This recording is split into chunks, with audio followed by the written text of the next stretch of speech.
Olá, sejam todos bem-vindos a mais uma edição do Dr. Play Podcast. Aqui a gente fala sobre saúde, bem-estar e qualidade de vida. Toda semana aqui um assunto novo do seu interesse de toda a sua família. Hoje, a gente está aqui antecipando, na verdade, uma data muito especial, que é o dia 12 de abril, dia do médico obstetra. E para estar falando sobre esse assunto aqui comigo, eu tive a honra, de convidar e também ter aceito o nosso convite aqui, Dr. João Benedito Vinagre, ele que é médico, ginecologista e obstetra, com mais de 40 anos de experiência, professor também, vai ter muito aqui o que conversar, nos ensinar e, na verdade, esse bate-papo legal, enaltecendo essa profissão tão honrosa. Doutor, seja muito bem-vindo e obrigada por estar aqui. Eu que agradeço estar aqui na presença e poder comemorar com você o nosso dia 12 de abril, dia do obstetra. Na verdade, o nosso dia do ginecologista e obstetra é dia 30 de outubro, que foi quando foi fundada a Federação Brasileira de Ginecologia e Obstetrícia. Mas, devido à relevância da especialidade de obstetrícia, abriu-se mais um dia para nós comemorarmos, que é o dia 12 de abril, dia do obstetra. Olha aí, uma curiosidade que eu não sabia, viu? Então, bom aqui saber. Sei que muita gente, já tem essa consciência de procurar o seu médico ginecologista, obstetra, não só já na questão ali da parte do pré-natal, mas muito antes, Muitas vezes começa essa preparação muito antes, a busca das famílias por esse profissional. E aqui a gente vai conversar muito sobre isso, sobre outras coisas atreladas a essa profissão. E antes da gente começar, eu queria convidar a todo mundo a participar dos nossos canais. No YouTube, a gente está como Dr. Play Saúde. No nosso Instagram, @Dr. Play. E nosso site de notícias sobre saúde, atualizado diariamente, drplay.com.br.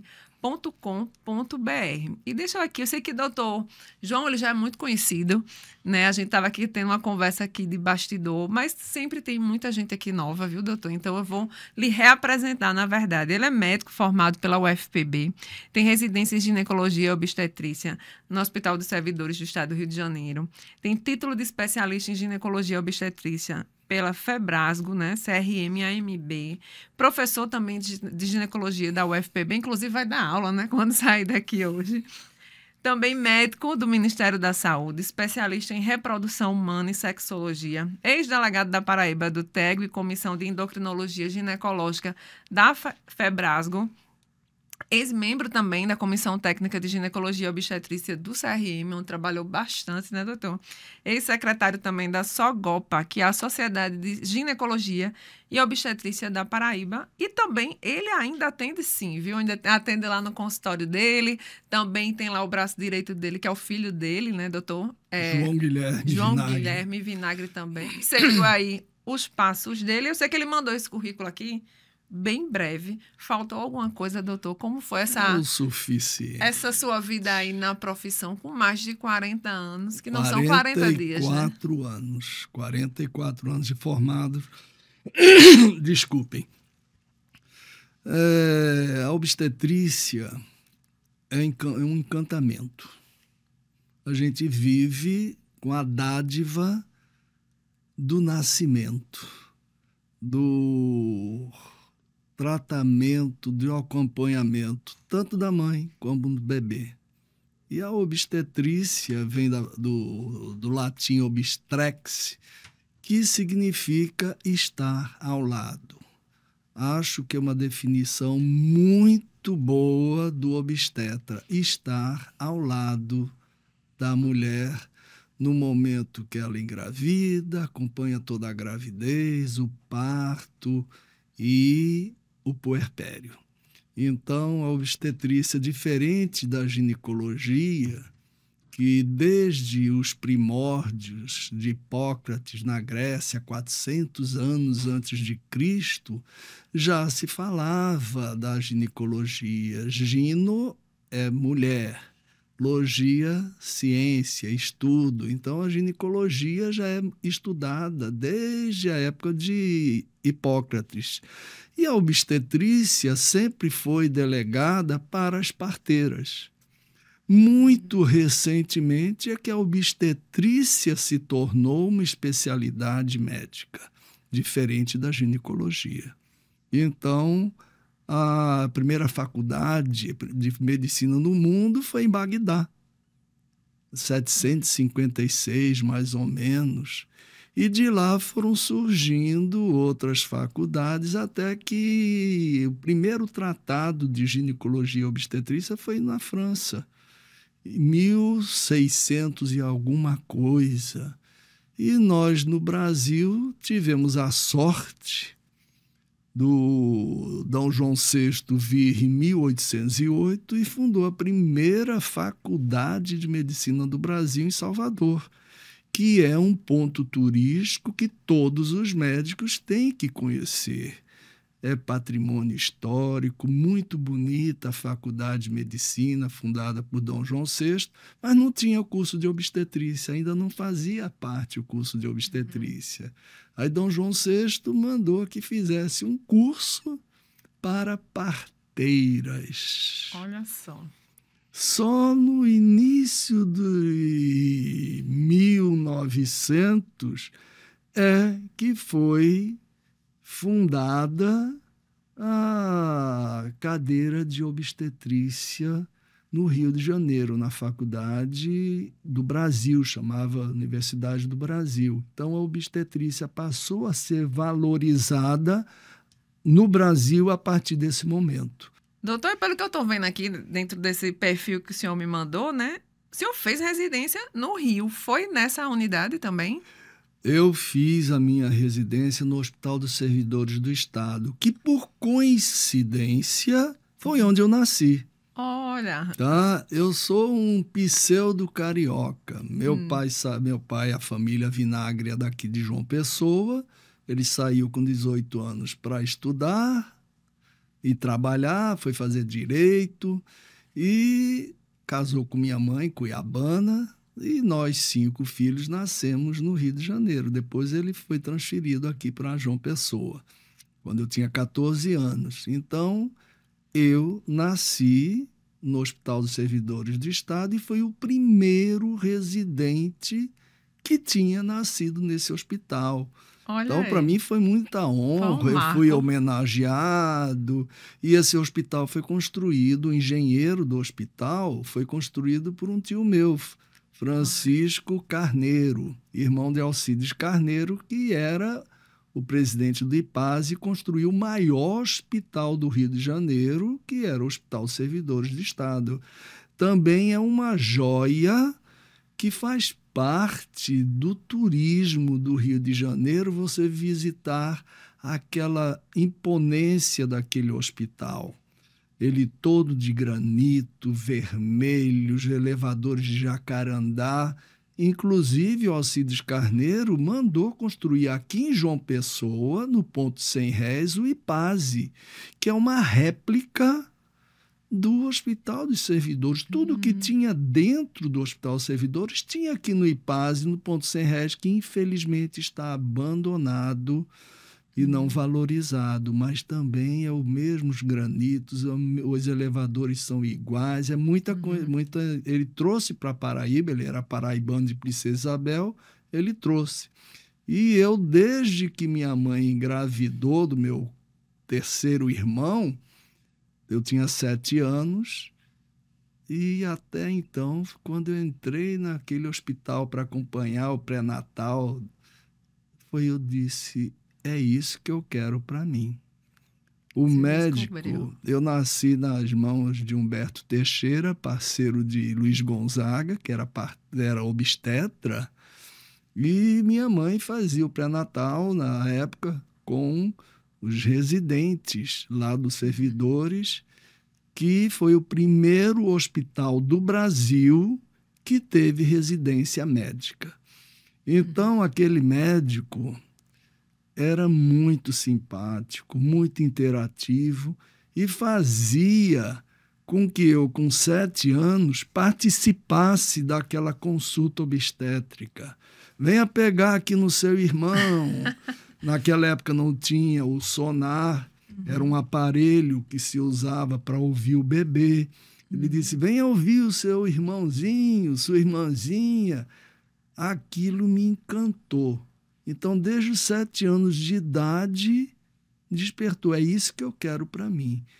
E eu quero voltar, quero trabalhar nesse hospital. Olha E foi só o que, por coincidência, aconteceu isso. Como também o curso do mestrado, eu passava na primeira faculdade do Brasil, do Rio de Janeiro, a Faculdade do Brasil, numa Praia Vermelha, disse, eu quero também trabalhar. E aí fiz o curso do mestrado na UFRJ, que aí ficou marcada a minha vida, né? Os servidores e a UFRJ.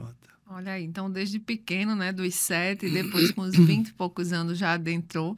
Por isso que tem mais de 44 anos aí de história e ainda em sala de aula ensinando bastante. Então hoje a gente está aqui, como a gente pode ver, com a presença ilustre. Eu não só ensino, aprendo muito com meus estudantes. Já poderia me aposentar há mais de 10 anos, mas a vivência da universidade é muito boa. Você é obrigado a estar sempre atualizado. O convívio com o jovem é muito salutar. Me rejuvenesce, aprendo muito com eles. Aprendo mais do que ensino. Doutor, o senhor até que falou em algum momento também dessa diferença aí do médico ginecologista para o médico obstetra, até porque nem todo médico ginecologista é obstetra, não é isso? E vice-versa. E vice-versa, né? E aí eu queria saber qual é o momento, qual é a fase da vida da mulher que ela deve começar a pensar em ter um médico obstetra para acompanhá-la. Quando é que ela precisa começar a se preocupar com isso? O ginecologista é o médico do sistema reprodutivo da mulher. Mama, útero, ovário, trompa, vagina, vulva. O obstetra é aquele especialista que acompanha a gestação, o parto e o puerpério. A mulher deveria procurar o seu obstetra quando ela pensasse em engravidar, porque nós poderíamos prevenir muitas intercorrências numa consulta antes de uma gravidez que deveria ser planejada. Toda gravidez deveria ser planejada. Afastar doenças genéticas, afastar doenças endócrinas, afastar doenças cardíacas que poderiam complicar, e nós poderíamos fazer uma prevenção antes que essa mulher engravidasse. Além do mais, por nós termos uma alimentação deficiente aqui no Brasil em uma vitamina chamada ácido fólico, as mulheres, antes de engravidar, já deveriam estar fazendo uso dessa vitamina para prevenção de algumas doenças que o embrião poderia sofrer por deficiência dessa vitamina. Apesar do número de informações estar bastante acessível, principalmente por conta da internet, né? A gente sabe que hoje as mulheres elas estão um pouco mais conscientes, acredito, do que lá na época de alguns anos atrás, e quando o senhor, inclusive, começou a atender, já chega essa mulher um pouco mais ciente de várias informações e já trazem muitas dúvidas, mas ainda assim, né, no consultório, a maioria que chega tem essa consciência preventiva, ela já chega muitas vezes grávida e aí precisando de exatamente tudo, fazer todos os exames, iniciar um pré-natal. Como é que acontece na prática? Infelizmente, nós temos muitas gravidezes não programadas. Então, essas, principalmente adolescentes, chegam sem nenhuma condição socioeconômica, cultural, psicológica, biológica para serem mães. Então, nós nos deparamos com pacientes que não estariam preparadas naquele momento para engravidar. E nós temos que começar do zero com essas, principalmente adolescentes. Nós estamos vendo no mundo os extremos de gestação. As mulheres adolescentes, desinformadas, engravidam. E as mulheres de um nível socioeconômico, cultural mais elevado estão postergando a sua gestação. só querem engravidar quando tiverem sua independência cultural, financeira, estiver consciente que tem condição de sustentar um filho. Então, essas mulheres estão postergando. E isso está levando certa dificuldade para que essas mulheres engravidem. Depois dos 35 anos, já vai diminuindo a chance dessa mulher engravidar. Além de diminuir a chance, aumenta a chance de ter um problema genético na sua prole. Aumenta os abortamentos. Aumenta a chance de complicações na gestação. Mas, hoje, com suporte médico, a gente tem condição de mulheres mais idosas engravidarem. E elas são mais conscientes, elas já sabem o que elas querem, já chegam para a gente orientadas do ponto de vista médico, de tantas conversas, muitas leituras, e principalmente também o Dr. Google, né? Que está ali conversando com o acesso global a todo mundo. Então, essas mulheres mais com uma idade um pouquinho mais avançada, que já têm uma situação socioeconômica e cultural estável, elas já chegam para a gente bem esclarecidas, e isso é muito bom para a gente. Não é difícil para a gente. É pelo contrário, a gente tenta ajudá-las o melhor possível para tirar as dúvidas delas. Até aproveitando esse gancho, em relação a essas mulheres mais velhas, inclusive muitas delas, isso também já é um recurso até já acessível, eu não digo do poder aquisitivo da maioria das mulheres, né? A questão do congelamento de óvulos. Tem muitas mulheres, e aí não só as famosas, né, as globais que a gente chama, que inclusive quando sai na mídia, todo mundo vai procurar, né? Então, muitas atrizes que já começam a congelar seus óvulos, mas hoje em dia, por exemplo, quem quiser fazer seu congelamento de óvulo, acredito que não é tão acessível financeiramente, mas já é possível, por exemplo, aqui em João Pessoa. Seria um recurso para quem tem condições financeiras de se atentar a isso? É um ótimo recurso para aquelas mulheres que não têm um companheiro, têm o desejo de serem mães e estariam com seus óvulos jovens, de boa qualidade, congelados para, no momento propício, elas fazerem a fertilização com o seu companheiro, ou procurar um banco de sêmen para fazer com um processo heterólogo, que a gente chama, que é um sêmen de uma pessoa desconhecida que ela teria acesso.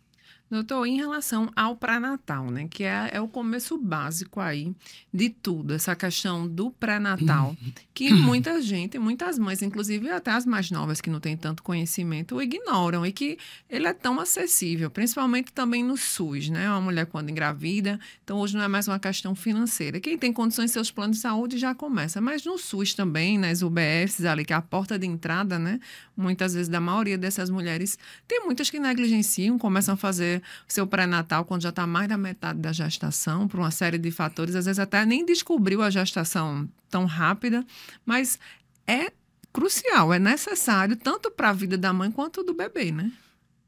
É imprescindível o pré-natal. Primeiro que a gente faz prevenção de doenças, um exame ginecológico, nós podemos ver pela anamnese, pelo exame ginecológico, muitas doenças. E nós podemos tratá-las. As vacinas são importantes. Então, as vacinas têm que ser feitas num certo tempo do período gestacional. Além disso, nós temos que fazer a orientação nutricional, a orientação de como ela vai, cuidar do seu corpo. Além disso, nós podemos acompanhar o desenvolvimento fetal, ver se esse bebê tem alguma malformação, se tem algum problema genético, se tem um risco dele nascer prematuro por essa mãe vir a desenvolver uma diabetes gestacional ou uma pré-eclâmpsia. Então, esse acompanhamento do feto é importantíssimo. Além do mais, nós já vamos orientar quanto ao parto ou à cesariana. E, por último, o acompanhamento psicológico dessas mulheres, porque não há uma mudança só física na gestação, há uma mudança total, inclusive psicológica. Eu faço questão que os companheiros estejam presentes no pré-natal. O homem também está grávido e aquele apoio daquele companheiro ou daquela companheira também, tem casos também, é fundamental para o apoio familiar desta mulher e o homem passar a entender aquelas mudanças todas que estão acontecendo na vida da mulher durante a gestação, que é um momento mágico, um momento divino, não é uma doença. Gestação é fisiológico, é um presente de Deus. É verdade. E aí foi bom o senhor ter tocado nesse assunto da presença masculina, né? Porque muitas vezes o homem acha que vou deixar a mulher aqui no consultório, vou pegar, vou deixar no exame, vou comprar ali o enxoval. Mas não é isso. Né? Não é ela não isso. precisa só disso, né? Não é muito mais, né? Só isso.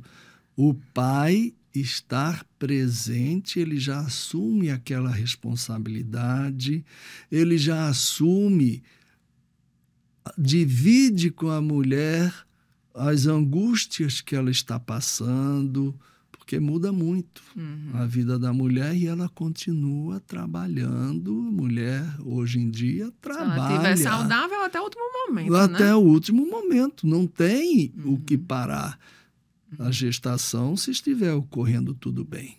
Doutor, até vou entrar agora numa pergunta um pouco polêmica, nos dias de hoje ainda sobre essa questão do parto normal, do parto cesáreo. Eu sei que quando a mulher ela procura o médico obstetra, ela vai levar os seus desejos, né? O que ela gostaria. E eu sei que o senhor com certeza respeita muito a opinião e a vontade, obviamente, de cada mulher. Mas, muitas vezes, não é bem assim, porque muitas vezes tem a opinião do médico por uma série de questões que estão envolvidas, né? De questões físicas mesmo e de saúde. Mas, hoje em dia, como é que chegam essas mulheres e como é que o senhor acolhe em relação à orientação do tipo de parto? Eu vou dar um exemplo meu, um exemplo pessoal de casa. Desde que eu pensei em engravidar e meu filho foi planejado, eu já sabia que eu queria cesárea. Por uma série de motivos particulares. Eu nunca quis ter parto normal. E tendo outro que eu quero ter, outros, optarei novamente. Foi tranquilo, o pós-operatório foi tranquilo, não tenho nada do que me queixar, não tive dor em nada. Até esquecia que eu estava cirurgiada. A verdade foi a minha mãe que me lembrava que eu estava cirurgiada. Então, assim, foi muito particular, foi acatado pela minha obstetra, né, na época também, mas muitas vezes não existe essa concordância entre os médico-paciente. Então, eu queria que o senhor falasse um pouquinho da realidade de consultório, como é que o senhor vê essas questões que as mulheres trazem, né? Como é que o senhor lidar com isso? Bem, nós vivemos uma realidade bem diferente hoje em dia. Não há dúvida nenhuma que o normal é parto normal, via vaginal. As vantagens de um parto via baixa é muitas vezes superior a uma cesariana. O risco de mortalidade, ou seja, consequências de uma cesariana e morte de uma cesariana é 4,8 vezes maior que um parto normal. Então, só por aí a estatística mostra que o parto normal ganha de muitas vantagens a cesárea. Hoje em dia, são poucas as indicações absolutas para uma cesariana. Um sofrimento fetal, uma ruptura uterina, uma placenta prévia. O que é placenta prévia? A placenta que fica na frente do colo do útero, que vai impedir que o bebê venha a nascer. Um DPP, que é um descolamento prévio da placenta, ruptura uterina, bebês muito grandes, incompatíveis com a pelvis daquela mulher, tá certo? Então, são poucas as indicações absolutas. Há alguns anos atrás, nós tínhamos um aforisma que dizia: uma vez cesárea, sempre cesárea. Isso caiu, é um mito. Uma mulher que teve um parto cesariano, no seu primeiro por parto, indicação precisa, específica, que não tenha repetido nessa nova gestação, ela, após 1 ano e meio, até alguns anos atrás era até 2 anos, baixou para 1 ano e meio, ela pode tentar um parto normal, tá? Em relação a esse 1 ano e meio, por que existe essa importância da orientação do médico de respeitar, doutor, esse período? Porque a gente sabe que tem muitas mulheres que engravidam até antes disso. Antes disso, a minha cunhada, por exemplo, ela nasceu dia 1º de fevereiro e o irmão dela nasceu dia 17 de dezembro do mesmo ano. Nossa. Tá? Então, mas foi parto normal. Uma cesariana corre o risco de não a gente dar 1 ano e meio para uma boa cicatrização daquela abertura do útero. Então, nós damos 1 ano e meio de intervalo para que ela possa tentar um parto normal. Antigamente se pensava em 2 anos. E isso em mulheres saudáveis, mulheres bem nutridas, porque cicatrização se precisa de proteína. Então, por isso que tem essa história. Outra indicação importante é quando o bebê está numa situação transversa, ele está deitado no útero.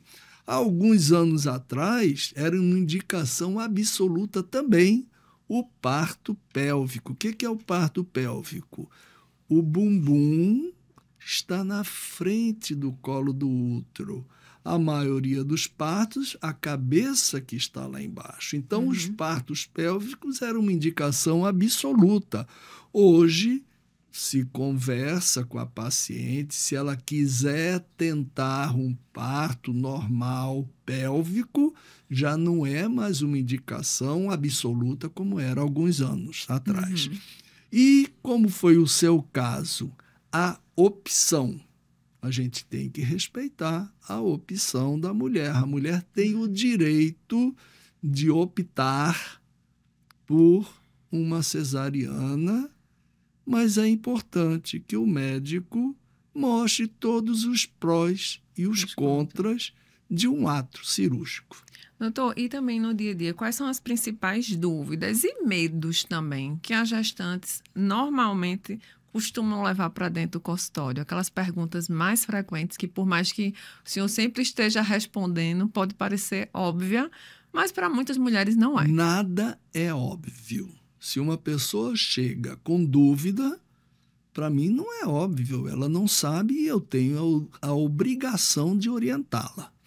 Então, a primeira dúvida é quanto à alimentação. O que pode comer e o que não pode comer. Então, a gente tem que dar essa orientação nutricional. Segunda dúvida é... Isso durante a gestação. Durante a gestação. Segunda dúvida é quanto à sua beleza. Como preservar a beleza? Os cremes que vai usar, o filtro solar, o repelente, o ganho de peso normal, para que evite estrias, celulite, etc, etc, e que seja mais fácil com a amamentação a mulher perder esse peso que ganhou durante a gestação. Então, elas se preocupam muito com isso. Cabelo. Pode pintar o cabelo? Não pode pintar o cabelo? É outra dúvida. Eu posso fazer alongamento, selagem. isso, aquilo. Então, é dúvida de beleza. A atividade física, como eu falei, o que eu posso fazer de atividade física? E é importantíssima a atividade física para que a mulher tenha uma boa resistência física, porque ela está carregando na barriga um peso. E ela precisa de uma boa resistência física, inclusive para o ato de um parto. Até aproveitando o gancho que o senhor deu agora, tem, não sei se é mito, né, ou se é verdade, que se a mulher ela já é praticante de atividade física, ela pode continuar com as orientações normais e seguir. As que nunca praticaram atividade física e por conta do ganho de peso já se preocupa e quer entrar na academia assim que descobre que está grávida, ela corre algum risco também ou não? Se tudo estiver correndo bem, e ela tiver um personal trainer especialista em gestante, só tem a ganhar. A natação, a hidroginástica, a caminhada. Não tenho dinheiro para ir para uma academia, não tenho dinheiro para ir para pagar um personal, não tenho dinheiro para fazer natação. Vá caminhar. Não custa nada, né? Não custa nada. Todo mundo tem um tênis. E é um prazer a caminhada, né? Então, mas eu estou muito cansada. A atividade física vai melhorar essa resistência e esse cansaço vai diminuir. Outra dúvida também é sobre a vida sexual. E aí?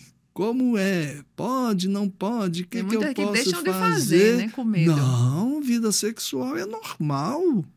A mulher que estiver com uma gestação normal, vida sexual normal. Se lá na frente tiver a barriga incomodando em algumas situações, a gente dá orientação de posições sexuais que vão ser mais confortáveis para os três. Porque agora tem um intruso ou uma intrusa no pedaço, né? Então, essa vida, as vacinas que tem que tomar, os exames que tem que ser feitos, as ultrassons, o que tem que ser feito durante a gestação. Então, elas já chegam e eu tenho, na segunda consulta, eu faço questão que o companheiro esteja presente, a gente vai tentar minimizar todas essas dúvidas que elas nos trazem. Tem umas questões que quando a gente não está grávida, né, e para a gente acaba sendo normal, por exemplo, aquele remedinho para dor de cabeça, aquelas coisas que são acometidas das mulheres de vez em quando, a mulher que tem algum corrimento, alguma coisa, qualquer coisa que ela já fazia normalmente, quando está grávida, não é que ela vai deixar de fazer, mas aí precisa de uma orientação do profissional, né? Não resta dúvida. É o ginecologista e o obstetra que tem que fazer o tratamento dessas queixas que a mulher traz, com segurança científica. Tudo com embasamento científico. Doutor, o senhor já está aí há mais de 40 anos na profissão. O que é que mudou no dia a dia da obstetrícia? Eu acredito que mudou muita coisa para melhor, na verdade. Então, o que é que na prática o senhor vem sentindo com essa evolução e que as mulheres já estão podendo, né, já se beneficiam com essas mudanças ao longo da obstetrícia? Bem, primeira mudança foi durante o meu tempo de residência. Surgiu a ultrassonografia. Né? Então, a ultrassonografia, tem várias ultrassonografias que a mulher tem que fazer específicas durante a gestação. Então, faz prevenção de doenças, dá diagnóstico de doenças genéticas. Nós não podemos ser pegos de surpresa no nascimento com um bebê que nasce com uma síndrome genética. Mais adiante, a gente vai fazer uma ultrassonografia para ver a morfologia desse bebê. Mais adiante, a gente vai fazer uma ultrassonografia específica do coração para ver como que esse coração está funcionando. Mais adiante, surgiram outros exames para ver a função, o risco de sofrimento fetal, o risco de eclâmpsia. Então, esses exames que surgiram desde a década de 60 para cá foram fenomenais. Hoje em dia, nós temos cirurgias intrauterinas fetais, que a primeira cirurgia feita no mundo foi aqui no Brasil. E muita gente não sabe, foi em Campinas, São Paulo. Tá? Então, hoje em dia, correção de algumas doenças fetais que poderiam comprometer a vida desse bebê estão sendo operadas intraútero. Tá? Nós temos a fertilização in vitro. Em 78, o primeiro bebê de proveta, Louise Brown, que hoje já é uma mãe lá na Inglaterra. Tá? Então, a evolução da obstetrícia é muito importante, tá certo? E eu venho de uma família de muitos médicos, 3 tios pediatras, um deles foi meu professor aqui na UFPB de pediatria, mas eu não identificava eles como os médicos. Porque era aquela consulta, quando a gente ficava doente, era aquela consulta domiciliar, com uma mistura de tio com sobrinho, daquele carinho, aquele amor familiar. Foi aquele médico que eu falei que acompanhou minha mãe no 4º filho dela que me fez querer ser médico e obstetra. Não foram os meus tios, 3 tios pediatras, eu tenho muitos primos médicos, muitos sobrinhos médicos. Casei com minha mulher, que é pediatra da minha turma. Tenho um filho que foi meu aluno na UFPB.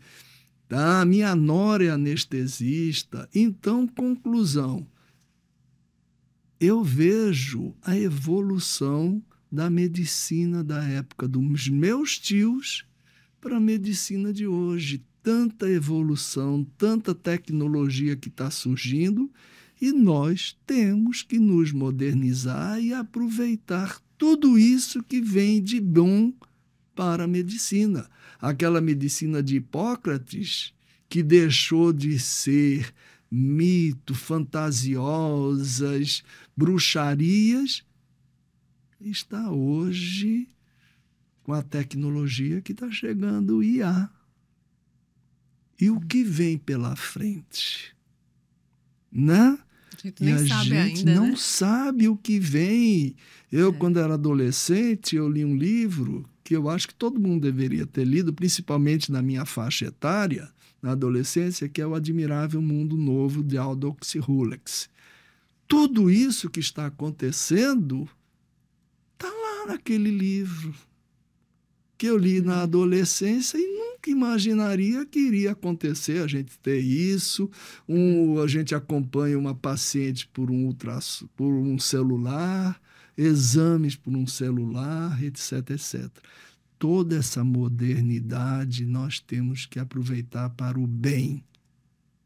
Verdade. Muito bom, né? E, doutor, a gente falou aqui um pouquinho do parto em si, do que vem antes, do pré-natal, mas e o pós? Eu até queria incrementar um pouco essa pergunta do puerpério, que ainda é um tema cheio de tabus para muitas mulheres, que muitos parceiros também não entendem. Às vezes ela passa até essa fase do puerpério e parece que ela continua pegada nele também. Então, a gente vê, inclusive, muitos resquícios, né? E aí, questões mais psicológicas, que o senhor já deu uma pincelada aqui, do quanto é importante cuidar da saúde mental dessas mulheres? Porque às vezes a criança ela vai crescendo, tem 1, tem 2, vai para os 3 anos e parece que ela está agarrada ainda a muitas coisas da época do puerpério e não quer sair de lá. Então, como é esse acompanhamento? O que é que vem regrado, esses tabus da fase, de fato, do puerpério da mulher, né? Bem, nós temos que dar toda a orientação do puerpério. Primeiro, sobre atividade física, o que ela pode fazer, o que ela não pode fazer e quando ela está liberada para voltar à sua vida plena de atividade física. Sua vida sexual. Quando é que ela vai voltar à vida sexual? A gente tem que dar essa orientação. Inclusive, as mulheres no puerpério, muitas delas caem a libido, porque durante a amamentação existe um hormônio chamado prolactina para a produção do leite e essa prolactina inibe a produção hormonal dessas mulheres. Então, sexo não é hormônio, sexo é cuca, mas também a parte hormonal influencia. Então, há uma menor lubrificação, porque ela não tem estrogênio, os ovários dela estão paralisados, porque ela está amamentando. Então, a gente tem que orientá-la quanto à vida sexual, quanto à libido dela, quanto à falta de lubrificação. Nós temos que orientá-la quanto à alimentação. Quando ela volta à sua atividade laboral, normal. Então, tudo isso o obstetra tem que orientar a paciente e observar o emocional dessa mulher. Tem muitos casos de depressão pós-parto? Existe depressão pós-parto. É um choque para uma mulher, apesar dela estar tão feliz de ter um bebê em seus braços, mas aquela insegurança, como eu vou criar esse meu filho? Será que eu vou ser uma boa mãe? Será que eu estou sendo uma boa mãe? Será que eu estou deixando de lado o meu marido e cuidando mais do meu filho? São muitas questões emocionais que muitas passam. Cobranças, né? Cobranças, você tem que amamentar.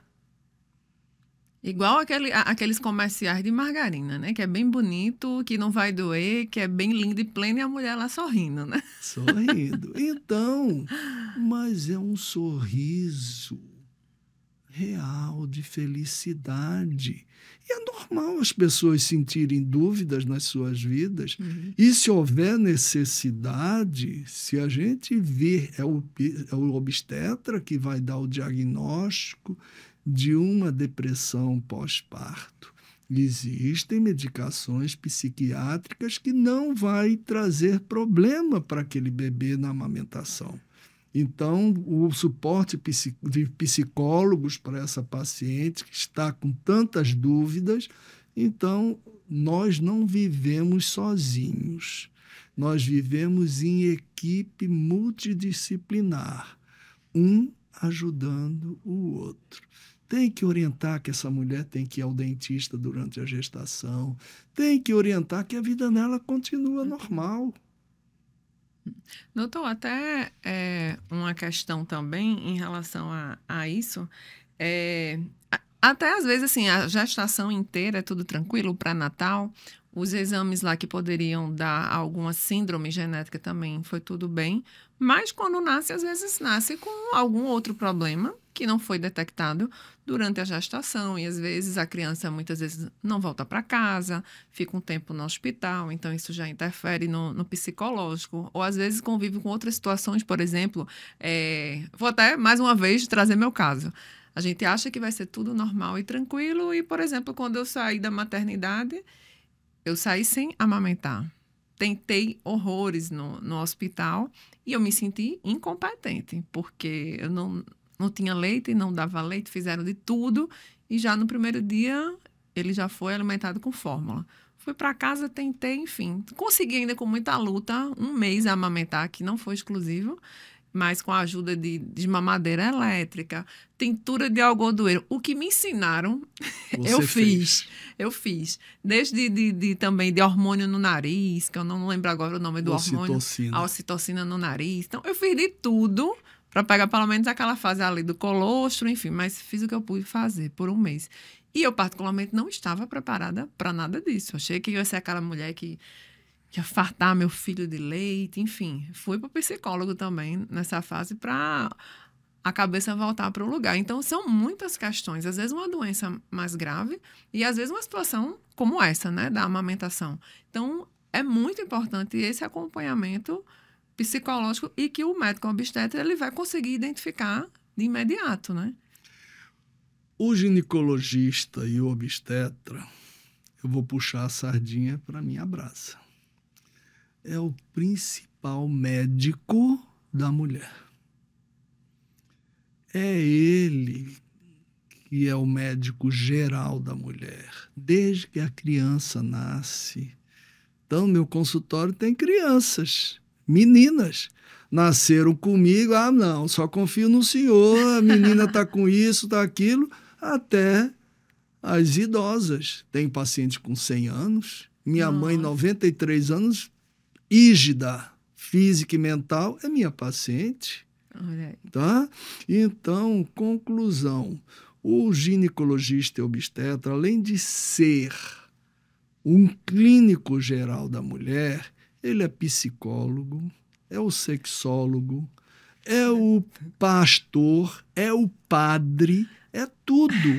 Tem pacientes que você percebe que ela vem ali, não por uma consulta, mas pela confiança que você passou para ela, que ela às vezes chega até lá e diz, eu não vim para consulta, eu vim para conversar. Não. Eu vim para... Você acha que eu acho ruim?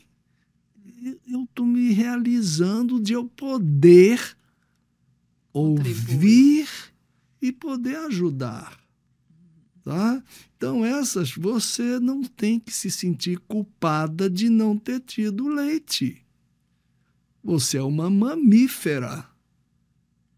E todos os mamíferos, tem mamíferos que não conseguem dar leite.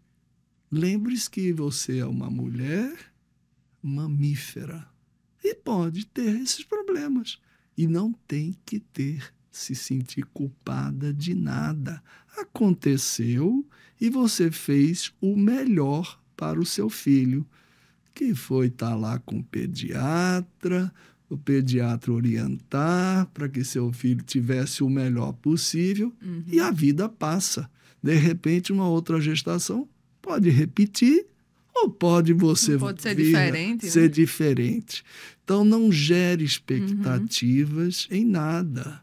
Deixa as coisas acontecerem no seu curso normal. Que muitas mulheres, né, elas começam a se comparar com outras, né? E cada gestação é muito única, né, doutor? Nós não somos iguais. Eu sou completamente diferente de você e todo mundo. E isso é que é a beleza da vida, a diversidade, né? Um é diferente, cada um vai pegando e ganhando com o outro. Então, não tem que ter comparação com nada. Você é você, eu sou eu, e assim vai adiante. Doutor, a gente falou aqui da questão do lado feliz, né? Que é o presente e é de Deus, né? Da maternidade, do feto. Mas, por outro lado, também o obstetra lidar com as situações muito delicadas e muito difíceis, que são as perdas gestacionais. Então, o senhor já falou aqui que também tem que ser muito psicólogo, né? Também nesse momento é super importante, porque muitas mulheres desistem, muitas mulheres não desistem, e aí é uma rotina também da vida do obstetra, né? Também lidar com esse lado difícil. Não é fácil para a gente também, tá? Você ver a dor do outro, você ver o luto do outro, você que criou aquele vínculo com aquela pessoa, você também sofre. Nós estamos acostumados a perder nossos pais, nossos avós, mas nós não estamos acostumados biologicamente, psicologicamente, de ter uma perda de uma esposa, de um filho, né? E isso acontece. E nós temos que estar junto de... Lembre-se da obstetriz. Estar ao lado de. Nós temos que estar ali ao lado dessa vivência desse luto que não pode ser pulado. Cada um tem o seu tempo de luto. E nós, obstetras, temos que estar ao lado de. Não é só com a mãe, é com o pai, É a família é com toda. o marido, é a família toda. E se essa carga for muito pesada, nós temos os psicólogos, temos os psiquiatras para ajudarem. E faz parte do obstetra tentar investigar essas perdas fetais. Tá? Existem várias formas de pesquisar, normalmente pelos livros. Academicamente, a gente só deveria pesquisar depois de 3 abortos. Você acha que alguém tem paciência de esperar 3 perdas gestacionais? Na segunda perda, na primeira já está desesperada. Imagine você esperar a terceira. Então, a partir da segunda perda gestacional, todos nós já estamos investigando. Embora nos livros diga que abortamento de repetição seja 3 abortos. Doutor, e a gente está aqui se dirigindo para o fim da nossa conversa, mas ainda eu queria fazer pelo menos mais umas 2 perguntas. E uma delas é da sua rotina de profissão. Eu sei que já está há bastante tempo, mas com certeza tem muita coisa que encanta, né? E que torna esse trabalho muito especial na sua vida, porque acredito que não dá para separar o doutor lá no consultório, do doutor em casa. Como o senhor falou, né? O senhor se envolve em muitas questões também. Então, qual a parte boa, que tem muita parte boa desse trabalho, e de repente, não só um momento, mas muitos momentos especiais que a profissão tem lhe cedido, né? lhe agraciado? Bem, você sabe que 1 hora eu tenho que dar Sim. aula, tá? Eu vou para lá com tanta alegria, tá? Então, a primeira coisa, trabalho para mim não tem aquele estigma de trabalho. Trabalho para mim é um prazer, é um lazer, é uma vivência. Então, eu estar no consultório, estar dando aula e poder passar o melhor de mim para os outros e também aprender com os outros, isso é muito bom. 44 anos de formados, mas eu já comecei a estudar, já frequentar hospitais desde quando eu saí do 2º ano para o 3º ano. Então, imagina quantos anos, 44 mais 4, 48 anos, né? E eu agradeço muito àqueles que me ensinaram, tá?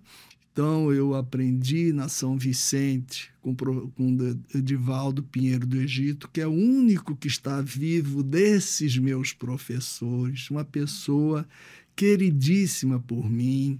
Doutor Ivan Regis Bezerra, outro queridíssimo por mim. Doutor Oswaldo Ervas Terraças, que era de uma maternidade chamada Roberto Granville, que era uma maternidade de elite aqui de João Pessoa. E também doutor Valdir Bahia Luna, que eu acompanhava na maternidade Cândida Vargas. Então, essa gratidão que eu tenho por eles me satisfaz muito. Agora, eu tenho que visitar Edivaldo, não é uma obrigação minha, é um prazer de visitá-lo, de tanto que ele me ensinou quando eu era estudante. Né? Agradecer aos meus professores da universidade, que se formaram, que formou muita gente boa aqui em João Pessoa, meus professores da minha residência, do curso de mestrado, do curso de doutorado. Então, isso é muito bom. E eu, apesar de estar 44 anos formado, mais 4 anos de estudante, 48 anos, eu me emociono a cada nascimento, por incrível que pareça. Às vezes eu choro, eu sou muito chorão, tá? Então, às vezes eu choro quando eu vejo aquela felicidade plena daquele casal com aquele bebê. Então, é muito bonito isso, tá? Então, isso me traz felicidade de ir trabalhar com prazer, apesar dos meus 69 anos, que eu não me sinto com os 69 anos de idade, né? Doutor, eu queria até... A gente vai para a última pergunta aqui, mas antes de finalizar, eu queria lhe parabenizar, porque foi uma aula aqui, esse compartilhamento todo de informações, inspiração, inclusive, para muitos jovens médicos que podem estar nos assistindo, querem seguir também, inclusive, a área da obstetrícia. O senhor deu uma pincelada aqui, eu sei que tinha muito, muito mais para a gente compartilhar, para conversar, daria vários outros podcasts, mas em nome de todos os obstetras, né, acredito que eu fui muito feliz em ter convidado o senhor para representá-los e homenagear essa profissão que é tão bonita e que Deus dá o dom da vida, né, e vocês... continuam esse trabalho aqui na Terra, Nós né? somos as mãos dele. As mãos dele, trazendo essas pessoas, esses seres humanos novos à vida. Então, parabéns pela essa profissão que eu particularmente acho muito bonita, muito encantadora também. E para finalizar, eu quero finalizar com uma pergunta que foi ele que sugeriu, inclusive, essa pergunta, é o que eu achei super interessante, porque atrás do homem, do profissional, atrás do profissional existe o homem, né? Então, o senhor falou, seria importante perguntar sobre o lazer, o que é que o obstetra ele faz no seu lazer, porque muitas vezes a gente está esquecendo disso, né? De viver. Inclusive, a gente vê aqui muitos médicos novos que mal saem da universidade e mergulham em plantões, e é tanto plantão, muitas vezes recém-casado, não vê a família, não vê o filho, não acompanha o dia a dia. Quantos foram acometidos, inclusive durante a pandemia, né? Do burnout, enfim. E aí, quando o senhor trouxe essa pergunta, eu achei muito interessante, porque o senhor tem respaldo de dizer, diante de tanto tempo de profissão, o quanto é importante pensar no outro lado, né? Além da medicina, existe um homem, existe uma mulher ali por trás, que precisa ter lazer também, não é verdade? Então, o que é que o senhor faz no seu momento de lazer e oriente esses profissionais que estão nos assistindo? Bem, eu trabalhei e já trabalhei muito. Hoje eu trabalho bastante, mas já trabalhei muito mais do que trabalho hoje. Então, muitas vezes estava numa festa, tinha que sair de uma festa, estava viajando e recebia os telefonemas. Então, a gente vive, depois do celular, a gente ficou mais presente como médico, né? Trabalhando mais extra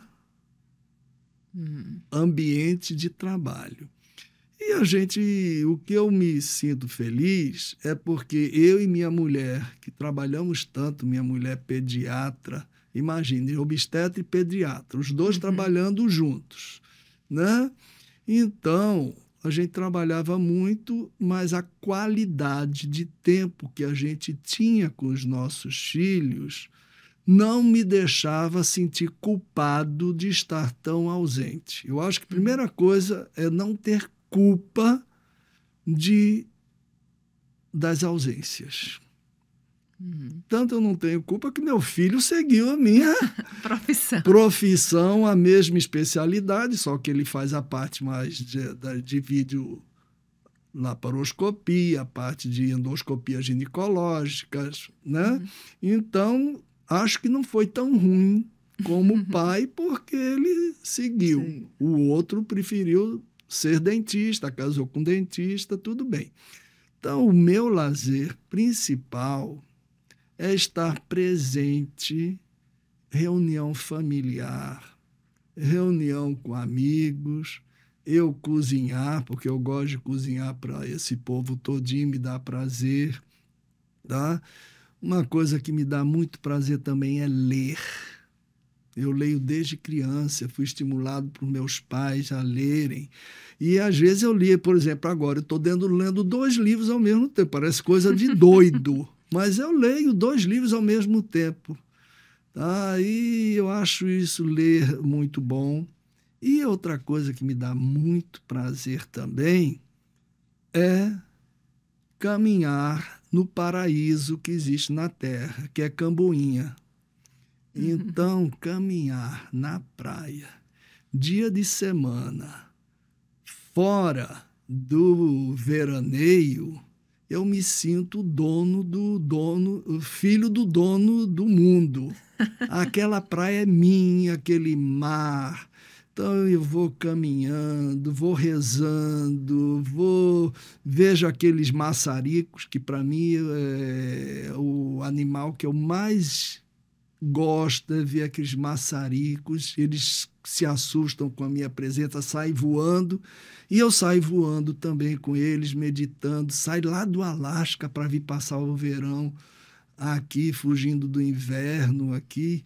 Então, aquilo me dá muito prazer, de estar caminhando no mar. Eu não gosto de atividade física, mas faço há anos regularmente não caminhada. Eu tenho um personal trainer, que eu chamo professor de ginástica. Meus filhos, é personal trainer. A minha é professor de ginástica. Mas aí 3 vezes na semana, há muitos anos que eu faço, mas a caminhada é um momento de conexão, né? Um momento muito bom. Eu sozinho, naquela praia, sem ninguém. É um momento de paz, de encontro com Deus. Muito bom. E aqui, gente, hoje a gente conversou com o Dr. João Vinagre, ele que é médico obstetra, está aqui representando, muito bem representado, né, a categoria de médicos obstetras, porque dia 12 de abril é o dia do médico obstetra, e aqui ele pôde falar um pouco da sua carreira, da sua vivência, das suas experiências, e também deixou muitos ensinamentos e orientações, não só para outros médicos, mas para nós todos, né? Para as futuras mães, para quem já é mãe, para quem é tentante também. Doutor, muito obrigada, viu, por sua participação aqui. Não vou mais lhe atrapalhar, porque o senhor vai dar aula. De jeito nenhum. Mas foi um prazer. Foi ótimo estar aqui com você. Um prazer estar dividindo, aprendendo com você. Olha só. Essas conversas, todos nós ganhamos. Verdade. Né? Então, muito obrigada, eu que viu? Agradeço. Aqui as portas da Dr. Play estão abertas. Quando quiser vir, já deixa o convite para o seu filho, viu, também. Compartilhar também tudo que ele sabe aqui com a gente, tá certo. Muito obrigado. Então, gente, a gente vai ficando por aqui. Feliz dia 12 de abril para todos os médicos obstetras e até o próximo podcast aqui da Dr. Play. Até lá.